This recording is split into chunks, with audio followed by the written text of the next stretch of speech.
Baara lan moo tax mois bi saa yegsee riirum LGBT day am doole ci réew mi maanaam boroom ñaari tur yi su feeñul ci dàll dina feeñ ci teset waaye ay couleuram dina fees dellu ci sunu réseaux sociaux yi te du jaare ci lenn lu dul benn nit muy Wally Seck. lan mooy diggante Wally Seck ak boroom ñaari tur yi lan moo tax saa yu moment bi yegsee coowul góor jigéen yi day am doole ci réew mi tey ci Wally Seck la coow loolu di doore.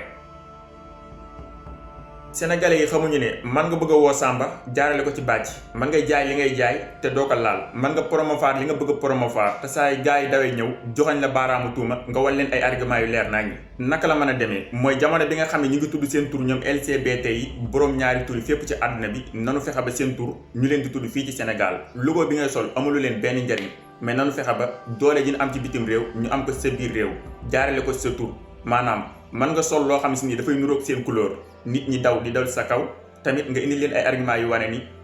li nga sol nii du couleuru LGBT waaye tamit nit ñi dinañ bàyyi waale xel LGBT jox ko beneen attention maanaam bàyyi xel ci ñoom. bu ndëbin rey sa maam boo séenee lu ñuul da nga war a daw dañ lay tuumaal ci wàllu couleur te yow fu couleur gën a jaxasooyee nga sol dafa mel ni da ngay xëppoo ñeexu suppu kànja bu bëri tiir sax.